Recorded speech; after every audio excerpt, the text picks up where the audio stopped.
Assalamualaikum warahmatullahi wabarakatuh.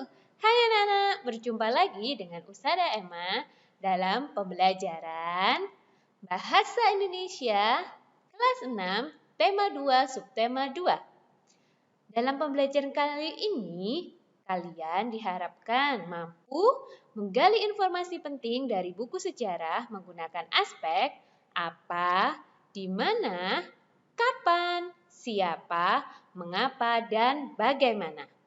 Tidak hanya itu, kalian harus bisa memaparkan informasi penting dari buku sejarah secara lisan, tulis, dan visual dengan menggunakan aspek apa, di mana, kapan, siapa, mengapa, dan bagaimana, serta memperhatikan penggunaan kosakata baku dan kalimat efektif.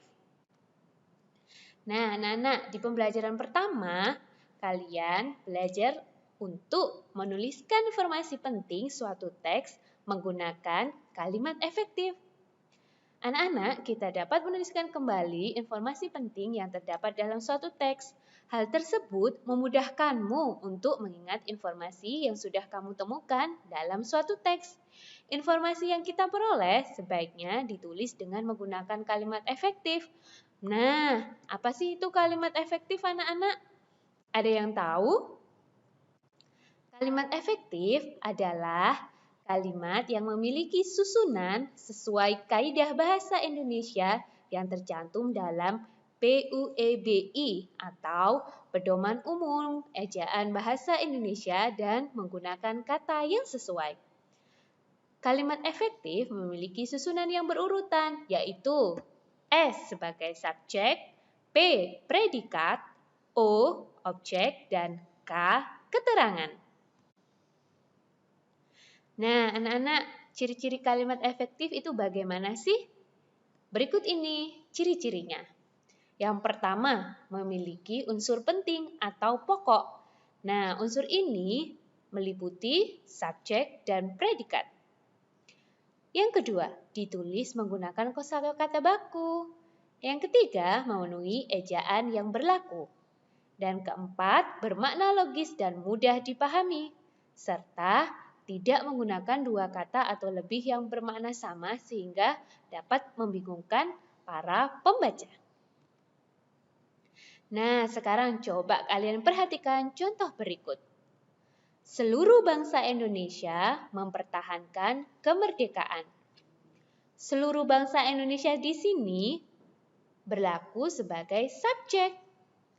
Mempertahankan berlaku sebagai predikat. Dan kemerdekaan berlaku sebagai objek. Bagaimana? Sudah bisa bukan mengidentifikasi unsur kalimat efektif? Coba kita lihat di kalimat berikutnya. Nih, Ustada punya. Insinyur Soekarno dan Dr. Andes Muhammad Hatta memproklamasikan kemerdekaan Indonesia di Jakarta. Nah, di sini bisa kalian lihat. Insinyur Soekarno dan Dr. Andes Muhammad Hatta sebagai subjek. Kemudian, memproklamasikan sebagai predikat. Kemerdekaan Indonesia sebagai objek dan keterangan di sini adalah di Jakarta.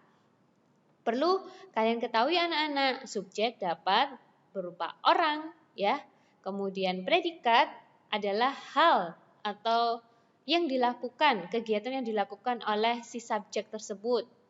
Kemudian di sini objek, di sini kemerdekaan Indonesia dan keterangan. Keterangan ini bisa keterangan tempat, keterangan waktu, keterangan suasana bagaimana di sana ya. Nah, itu bisa kalian tambahkan di situ. Bagaimana? Mudah bukan mengidentifikasi atau membuat kalimat efektif ya. Nah, coba kalian simak cuplikan teks berikut. Tahukah kamu sejarah ditetapkannya tanggal 10 November sebagai Hari Pahlawan? Pada tanggal 10 November 1945, tepatnya di Surabaya, Jawa Timur, terjadi pertempuran antara tentara Indonesia dengan tentara sekutu. Pertempuran tersebut merupakan salah satu pertempuran terbesar dan terberat dalam sejarah Indonesia. Nah, coba kalian cermati anak-anak, informasi penting yang terdapat pada teks tersebut apa ya? Iya, jadi informasi pentingnya adalah tanggal 10 November 1945 terjadi pertempuran antara tentara Indonesia dengan tentara sekutu di Surabaya. Nah, di sini kalian harus bisa menemukan informasi pentingnya supaya nanti kalian bisa membuat peta pikirannya. Oke, next selanjutnya di sini kita belajar untuk melengkapi peta pikiran menggunakan kalimat efektif. Informasi penting yang terdapat dalam suatu teks dapat disajikan dalam bentuk peta pikiran. Peta pikiran dapat membuatmu lebih mudah mengingat informasi penting tersebut. Saat membuat peta pikiran akan lebih baik jika kamu menggunakan kalimat efektif. Hal tersebut dapat meningkatkan kemampuanmu menulis sesuai dengan kaidah bahasa Indonesia yang baik dan benar. Nah, jadi anak-anak coba mulai dari sekarang kalian melengkapi peta pikiranmu menggunakan kalimat efektif. Insya Allah mudah kok ya. Nah, selanjutnya ini Usada berikan tips membuat peta pikiran dari teks sejarah. Bagaimana sih langkah-langkahnya? Yang pertama, bacalah teks tersebut dengan cermat. Jangan terburu-buru dalam membaca suatu teks.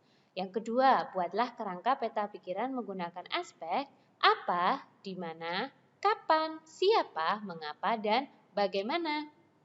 Selanjutnya, tulislah informasi setiap bagian teks berdasarkan kerangka peta pikiran yang kamu buat. Mudah bukan langkah-langkahnya? Nah, selain itu, kamu menuliskan informasi penting tersebut dalam bentuk diagram menggunakan kata tanya apa, di mana, kapan, siapa, mengapa, dan bagaimana untuk menemukan informasi penting dalam suatu teks. Setelah itu, kamu dapat menyajikannya dalam bentuk diagram agar lebih mudah diingat. Nah, itu saja anak-anak penjelasan Ustazah Emma hari ini tentang kalimat efektif dalam menemukan informasi ya, atau membuat peta pikiran menggunakan kalimat efektif. Bagaimana? Mudah bukan? Nah, baik anak-anak, itu saja pembelajaran kita hari ini. Apabila ada yang perlu ditanyakan, kalian bisa menghubungi Ustazah Emma di sosial media Ustazah berikut ini. Terima kasih, jangan lupa subscribe ya. Wassalamualaikum warahmatullahi wabarakatuh.